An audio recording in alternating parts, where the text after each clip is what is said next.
From 16 teams, we are now down to 2. After more than 3 weeks of action, we've had matches with plenty of ups and downs, surprises, tears and excitement, which have engulfed the continent. It all draws to a close in just about 24 hours' time.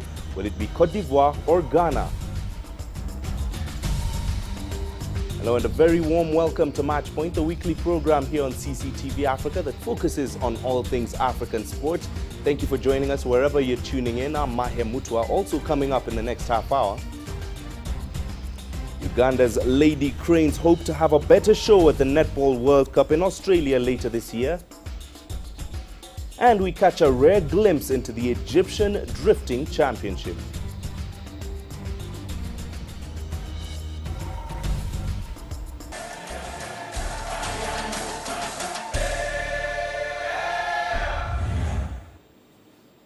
Right now, the third place showdown for the Africa Nations Cup got underway earlier today in the Nuevo Estadio de Malabo in Equatorial Guinea. The match was a head-to-head between the hosts Equatorial Guinea and the Democratic Republic of Congo to earn the respectable third-place finish.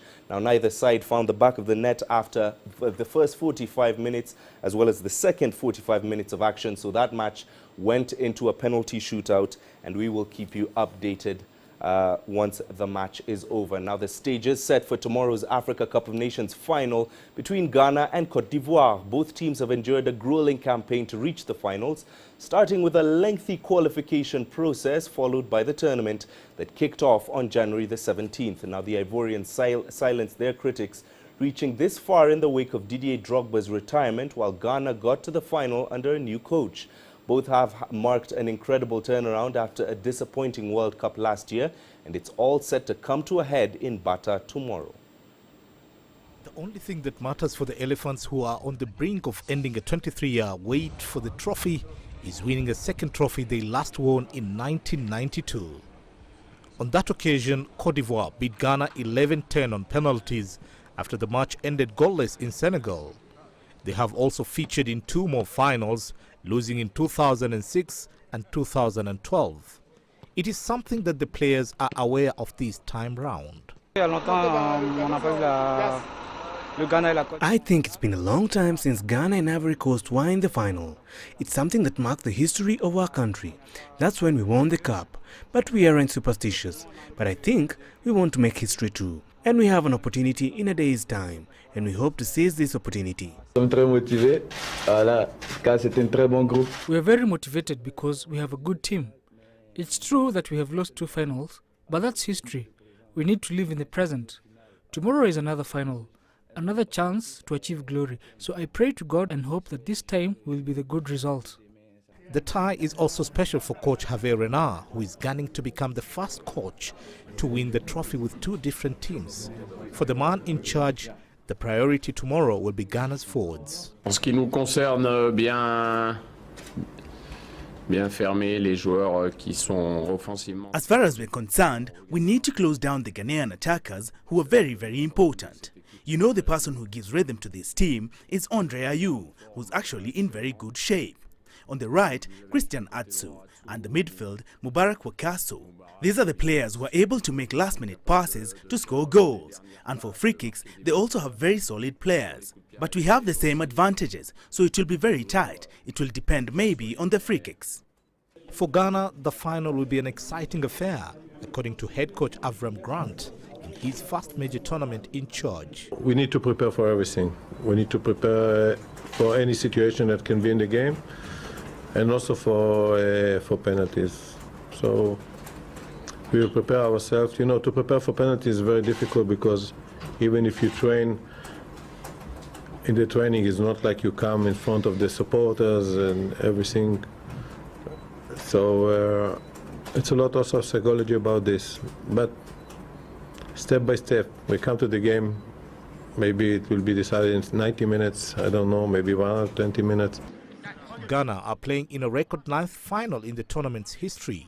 However, the Black Stars last won the cup in 1982.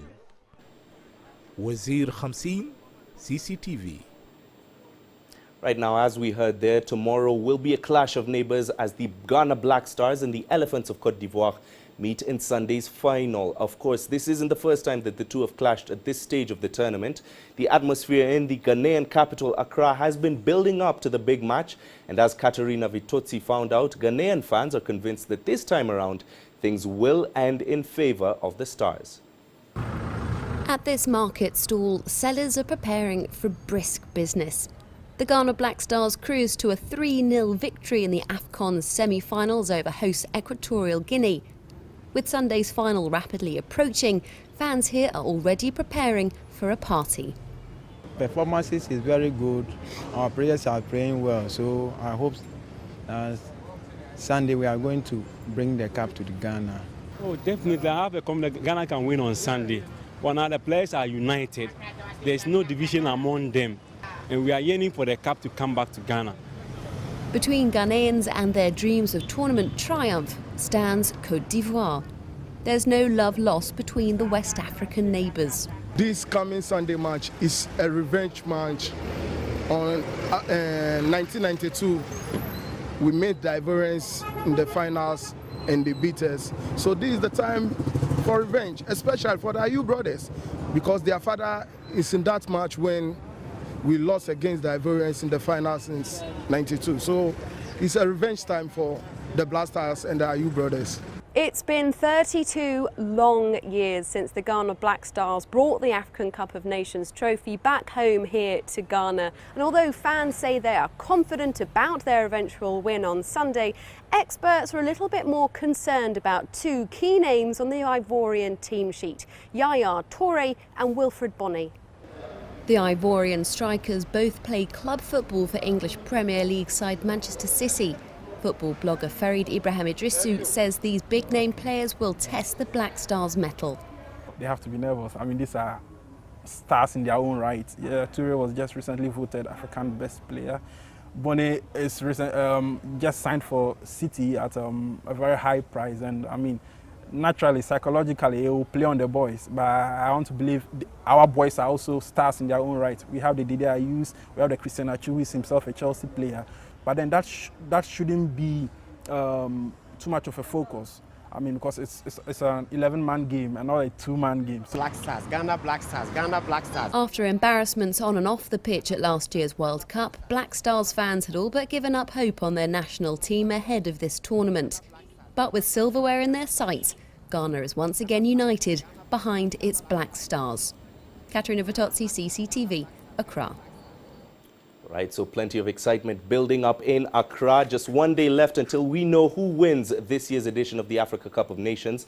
Well, for more on the ongoing tournament, we're joined live from London by Abdul Musa, who writes for various African football websites, as well as CCTV's Dan Williams, who joins us live from Johannesburg. Gentlemen, I'll begin by asking you, what are your predictions for tomorrow's finals? We'll begin with Dan. Côte d'Ivoire versus Ghana, what's your prediction? Yeah, well, for me, I mean, it's going to be a special game, isn't it? I know we all like the underdog story, but for me, it's all about this kind of big match between the two giants of African football. And although it is a repeat of that 99, went to penalties last time, and I wonder whether we're going to have similar drama this time round. I think Hervé Renard, as we heard in that piece, is going to play a key role here. He's protecting a remarkable record. In 2012, of course, when he was coach of Zambia, he came away unbeaten then with the trophy, unbeaten again in 2013, even though, of course, they went out in the group stage, Zambia, and of course now unbeaten here. And what a special story that would be if he can add this trophy for Côte d'Ivoire to his CV as well.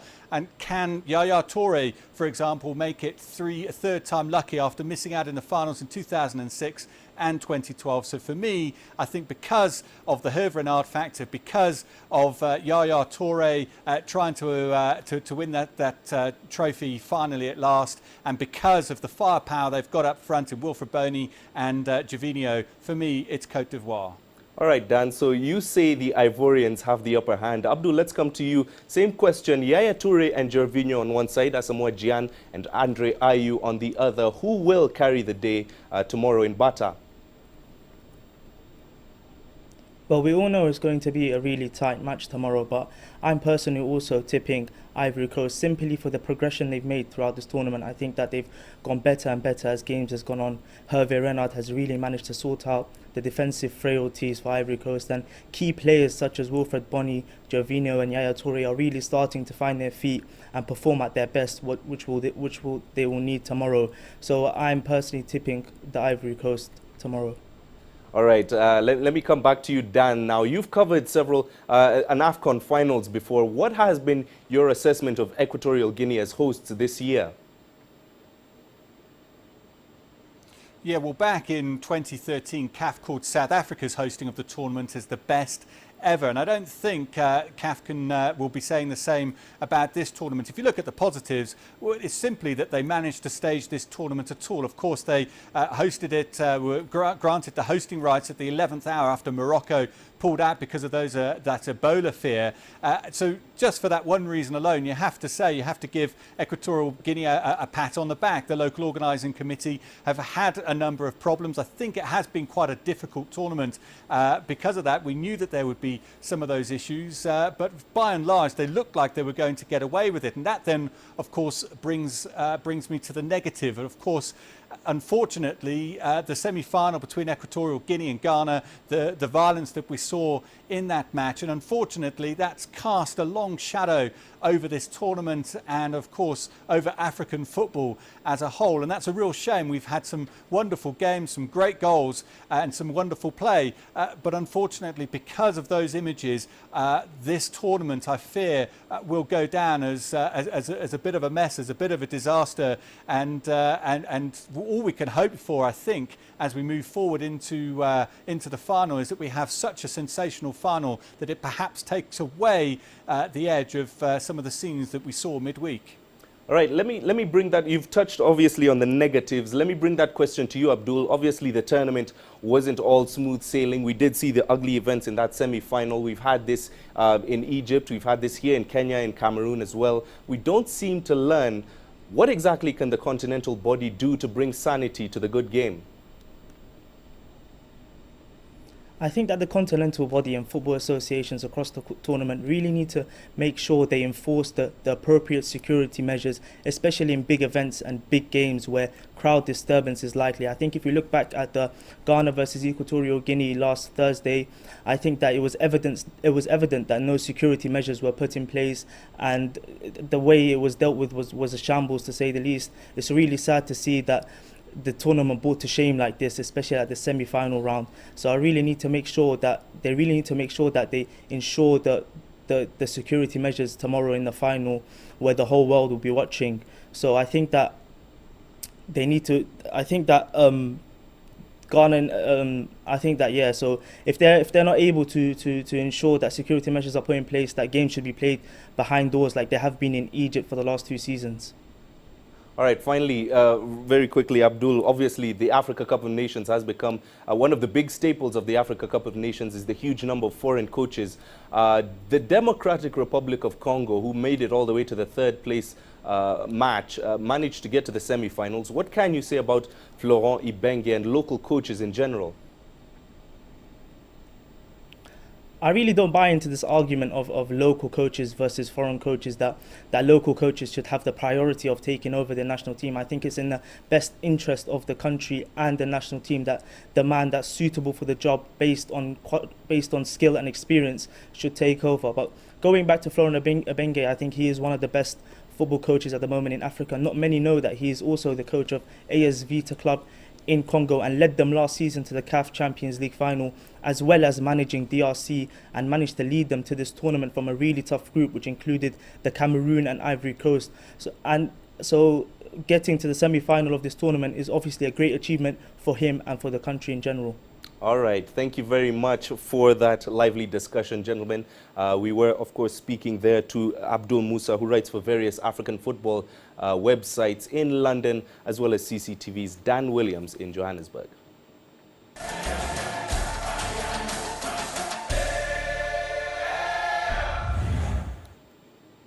All right, let's take a quick break here on Match Point. Still to come.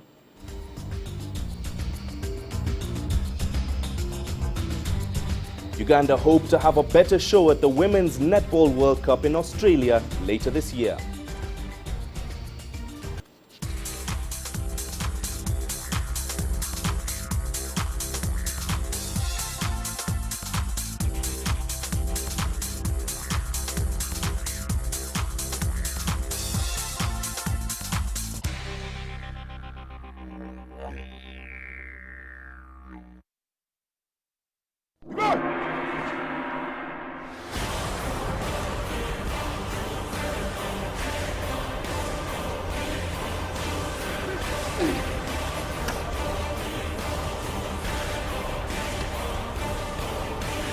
He's a speedster and he's very solid indeed.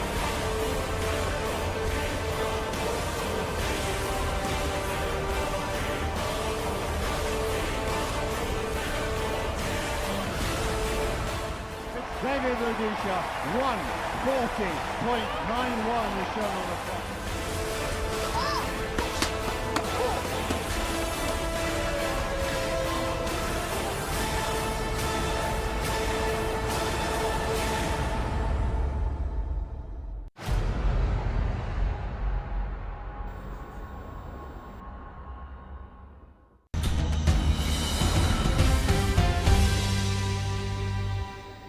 Welcome back. Now moving away from the Africa Cup of Nations, of the 4 African countries taking part in the Netball World Cup in Australia this year, Uganda ranks a humble 3rd above Zambia. But after a 3-decade absence from the competition, the East African side is determined to go all out and make an impact at the tournament this August. Leon Senyange reports. Under the scorching sun, Uganda's netball team are put through their paces. The women's team is just months away from their first appearance at a World Cup in over 3 decades. They are very happy to hear World Cup in Sydney, where we have never reached, and majority are youth who have come up, so they are very proud about it. That's why you see people are endeavoring to train harder. Until last year, the country's netball team had not played a match outside of Africa since 1979. Succeeding against adversity has been their theme. The national team traveled close to 2,000 kilometers by road to play in an African Netball Championship. A 3rd-place finish guaranteed them a place in the World Cup. It is the highest achievement, although people don't understand. If they knew the value and what these girls led the country to, the level in terms of sport, I believe people would be yearning to come and support us. The team here has grown from being an underdog side to a top contender, fueled by hope, passion, and a desperate drive to succeed. The World Cup, though, will provide stronger opposition. They are eager to prove there will be no pushovers. Uganda is drawn in Group D alongside Fiji, Wales, and Zambia for the August Championship, and they are determined to show the world they have plenty to offer. Definitely we shall be beating other teams. We shall just not go there like tourists. We are going to fight a war. Since we began it and we qualified, it is a war. We must try our level best and reach where we can reach. There is also hope that the team's success at the World Cup will give a unique opportunity to turn netball into a major women's sport in the country. Because it is progressing, it is a game that is bringing positive results. You know, building a sport is from grassroots. Netball we try. Many people would be playing netball with a good physique, but what is stopping them is money. Uganda is currently ranked 14th internationally and 3rd in Africa, behind Malawi and South Africa. But reaching the World Cup could see the side move up those ranking tables. Leon Senyange, CCTV, Kampala.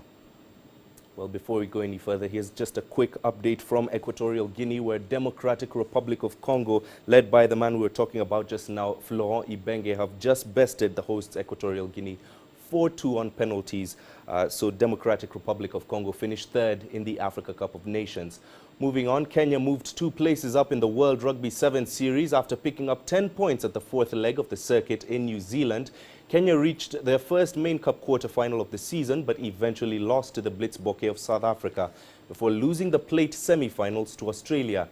Now the result is a step in the right direction for the new man at the helm of Kenya Rugby Sevens, Felix Ochieng. The coach is looking to improve Kenya's standings with the Olympics qualifiers looming later this year. 2 decades since joining Kenya's rugby circles as a player, Felix Ochieng is now the national team head coach, replacing South African Paul True, who quit in December last year. For a coach, the biggest thing is obviously, first of all, to win the respect of the team.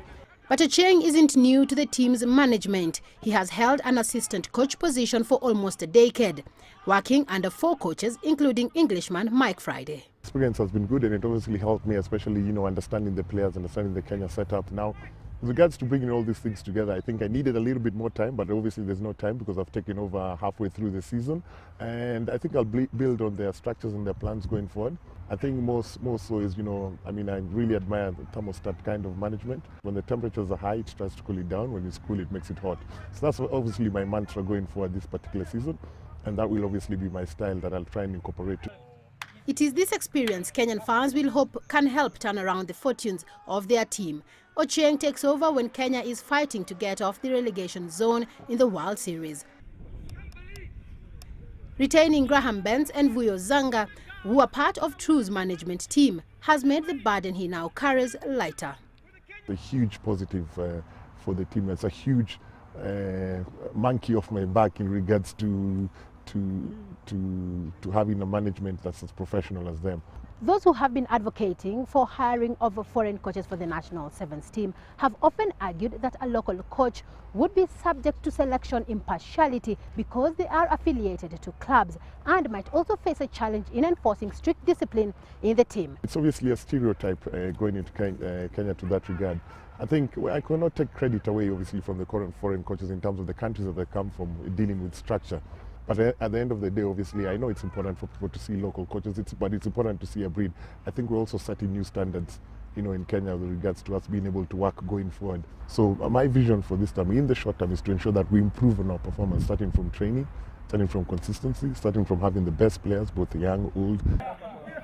It is a vision many fans hope can come to pass, especially in a year when places for the 2016 Olympics are up for grabs. Celestine Karone, CCTV. In Nairobi. Right, let's head north to Egypt now, where drifting has emerged as one of the rising sports in the country. The second round of the drifting championships was held there on Friday. Following the relative success of the first round, more drivers and spectators took part this time around. Despite its fair share of challenges, Egypt hopes to build a stronger team for the regional competitions, as Adel El Mahrouki reports.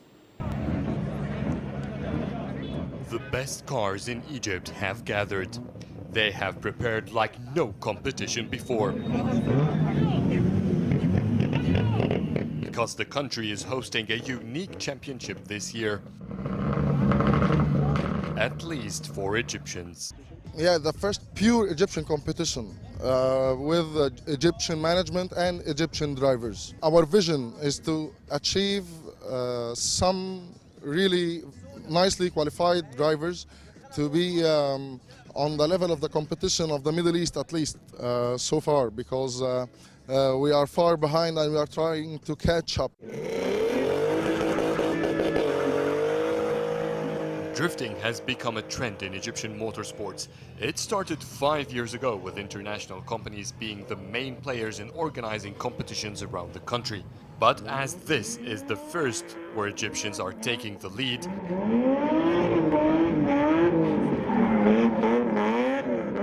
the organizers wanted to make sure it will develop local talents. The track style, the speeds of the track is kind of new to the Egyptian drivers. We didn't have this kind of speed drifts or long drifts before, okay? That's it. So what's different this time from the past time, from anything that we ever had before, that it's faster. 59 racers have joined the second round. That's 20% more than the first. Among them, a Jordanian ranking third across the Middle East. I For the first time, I think Egypt's championship is excellent. The track designs could be improved, but I'm sure, and mark my words, by the end of this year, such competition will develop high caliber of Egyptian drivers ready to compete in the region. The sport in Egypt is still young, so many challenges lie ahead, on top of which is financial support. The expenses is really high. We do pay a lot for customizing the cars to be able to do a great performance. Of course, we need sponsors. Yes, there are sponsors available in Egypt, but only I think there are 5 or 6 companies. That's it for all the drivers, and this is not enough at all. Drivers will have to complete 6 rounds that will take them around the country. Each has 3 different tracks. The finale will be here in the capital, Cairo. Surprisingly, none of the drivers are in the race for the prizes. The prizes are metaphoric. Spare parts for the first 3 winners. Not much for the expenses spent on these cars. But they're not here for the prize. They're here to win the title of Egypt's first drifting competition. Adel Mahroui, CCTV, Cairo. Certainly very high octane, but you'll never catch me behind the cockpit of one of those cars. Finally, tomorrow is once again Côte d'Ivoire versus Ghana, going head-to-head for the chance to win the 30th edition of the Africa Nations Cup. This week, the Matchpoint Top 5 segment returns, and we're taking a look at the top African teams that have featured in the finals of the tournament in its long history since the very first edition back in 1957. At number 5 is one of the teams in tomorrow's final, the Elephants of Côte d'Ivoire. The 1992 champions made it 4 finals, with this year's edition having also featured in 2006 and 2013. At number 4 is Cameroon, having reached 6 finals of the tournament. The Indomitable Lions have won 4 tournaments in 1984, 1988, 2000 and 2002, but also came in runners-up in 1986 and 2008.